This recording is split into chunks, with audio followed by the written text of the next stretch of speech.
Pernah sadar nggak, kalau sekarang manusia nggak perlu lagi kena virus dulu untuk panik? Cukup satu notifikasi, satu headline, satu video TikTok dengan backsound mencekam. Dan tiba-tiba, seluruh isi kepala manusia berubah jadi ruang isolasi. Lucu ya? Dulu wabah menyebar lewat tubuh. Sekarang, ketakutan menyebar lewat Wi-Fi. Dan ironisnya, internet tidak pernah tidur. Artinya, kecemasan juga tidak pernah benar-benar mati. Selamat datang di era di mana manusia bukan cuma terinfeksi penyakit, tapi juga terinfeksi ketakutan massal. Dan malam ini, kita akan membahas sesuatu yang lebih mengerikan daripada virus itu sendiri. Bagaimana internet mengubah rasa takut menjadi pandemi global. Kita hidup dari ketakutan. Manusia modern suka bilang dirinya rasional. Katanya logis. Katanya cerdas. Katanya melek informasi. Padahal kenyataannya, sedikit berita tentang virus baru, dan seluruh internet langsung berubah jadi tempat konser paranoia. Orang-orang mulai searching gejala. Cek suhu tubuh tiap 10 menit. Panik lihat batuk sedikit. Baca komentar random seolah itu jurnal ilmiah. Karena begitulah manusia sekarang. Tidak haus kebenaran. Mereka haus kepastian. Dan internet menjual kepastian palsu dengan sangat murah. Virus baru ditemukan. Boom. Seketika seluruh dunia merasa dirinya kandidat korban berikutnya. Padahal bahkan, mereka belum membaca fakta lengkapnya. Tapi otak manusia memang lucu. Dia lebih cepat percaya ancaman daripada ketenangan. Karena sejak ribuan tahun lalu, yang paranoid lebih mungkin bertahan hidup. Otak kita dirancang untuk curiga. Dan internet? Internet mengeksploitasi itu seperti kasino mengeksploitasi penjudi kesepian. Algoritma menyukai ketakutan. Ada alasan kenapa berita menakutkan selalu viral. Karena ketakutan adalah konten paling menguntungkan di muka bumi. Orang mungkin bosan melihat kabar baik. Tapi kabar buruk? Mereka akan klik. Mereka akan share. Mereka akan menonton sampai habis. Karena otak manusia terobsesi pada ancaman. Ini disebut negativity bias. Otak memberi perhatian lebih besar pada bahaya dibanding kebahagiaan. Dan algoritma media sosial tahu itu. Oh, mereka tahu persis. Mereka tidak peduli kesehatan mentalmu. Yang mereka peduli cuma engagement.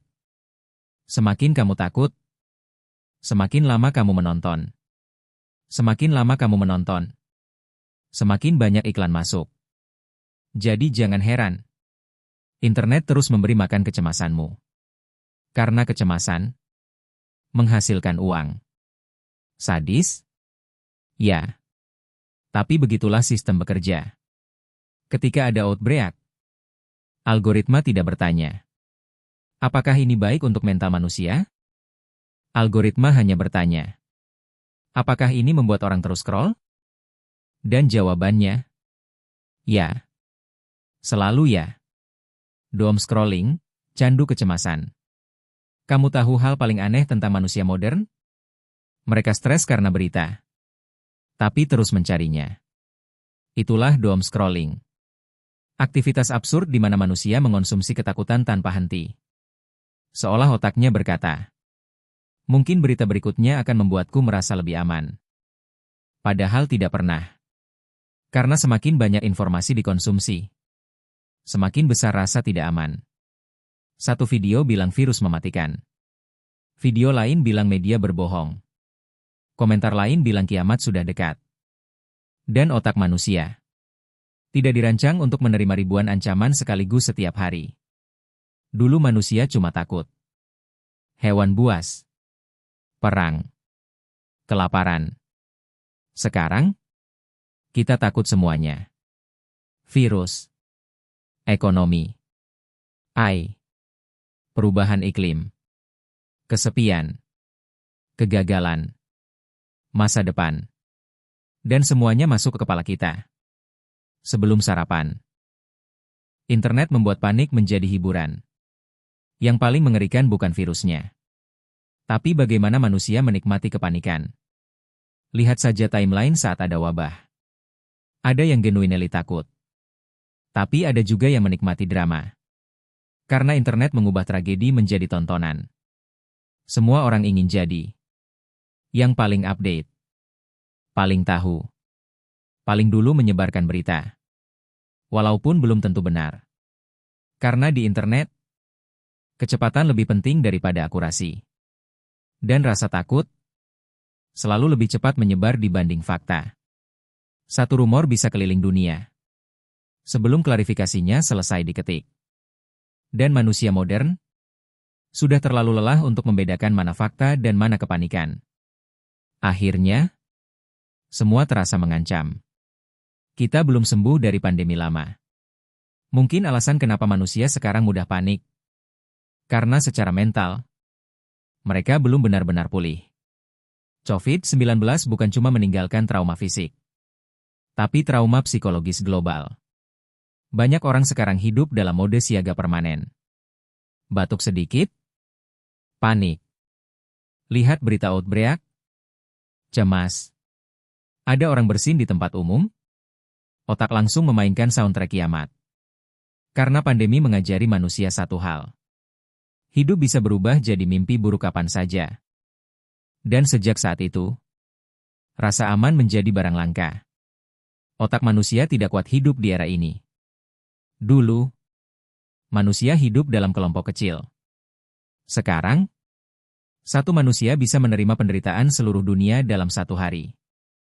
Dan otak kita tidak berevolusi untuk itu.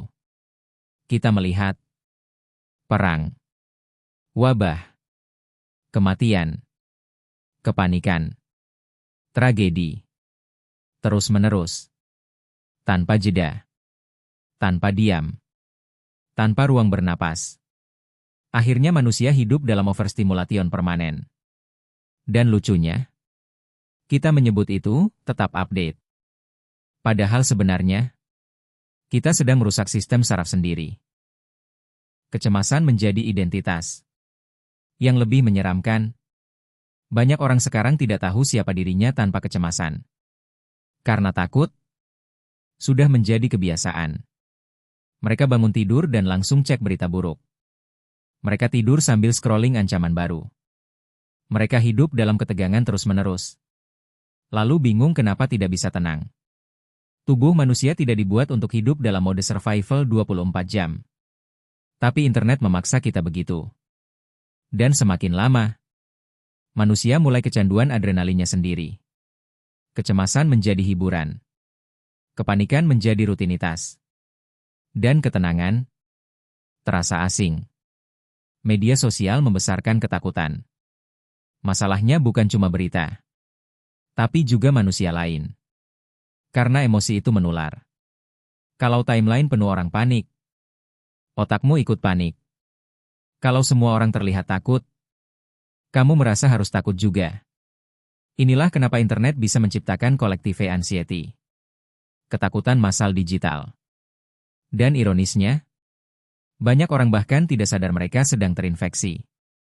Bukan oleh virus, tapi oleh atmosfer ketakutan. Manusia modern kehilangan keheningan. Dulu ketakutan datang sesekali. Sekarang, notifikasi membawanya setiap menit. Tidak ada keheningan lagi. Tidak ada ruang kosong. Tidak ada kesempatan otak untuk pulih. Dan ketika manusia kehilangan keheningan, mereka mulai kehilangan dirinya sendiri. Karena pikiran yang terus dibombardir, akhirnya tidak bisa membedakan ancaman nyata dan ancaman digital. Semuanya terasa darurat. Semuanya terasa kiamat. Yang paling menular bukan virusnya. Mungkin, yang paling mematikan bukan penyakitnya, tapi rasa takut kolektif yang lahir setelahnya. Karena ketakutan bisa menghancurkan tidur, merusak hubungan, membuat manusia paranoid, membuat hidup terasa seperti ancaman terus-menerus. Dan internet membuat semua itu menyebar dalam hitungan detik. Lebih cepat dari virus manapun. Karena sekarang, Manusia tidak perlu kontak fisik untuk saling menularkan kepanikan. Cukup satu layar. Satu headline. Satu algoritma. Dan boom. Seluruh dunia cemas bersama-sama. Jadi mungkin, pertanyaan sebenarnya bukan, apakah virus baru akan datang lagi? Tapi, apakah manusia modern masih punya mental yang cukup kuat untuk hidup di era ketakutan tanpa akhir ini? Karena setiap hari, internet memberi kita alasan baru untuk panik. Dan perlahan, manusia mulai lupa bagaimana rasanya hidup tanpa rasa takut. Mungkin itu sebabnya dunia terasa semakin dingin. Semakin lelah. Semakin kosong. Karena kita terlalu sibuk bertahan dari ancaman digital. Sampai lupa bagaimana caranya benar-benar hidup. Dan mungkin, itu pandemi terbesar yang sedang terjadi sekarang. Bukan virus. Tapi kecemasan massal yang terus dipelihara oleh internet yang tidak pernah tidur. Kalau kamu merasa video ini relate, atau kamu pernah merasa kecemasanmu makin parah karena internet, tulis pendapatmu di komentar. Dan kalau kamu suka konten gelap, psikologis, dan reflektif seperti ini, subscribe sekarang. Karena di dunia yang penuh kebisingan, kadang kita perlu duduk sebentar dan melihat seberapa rusaknya manusia modern sebenarnya.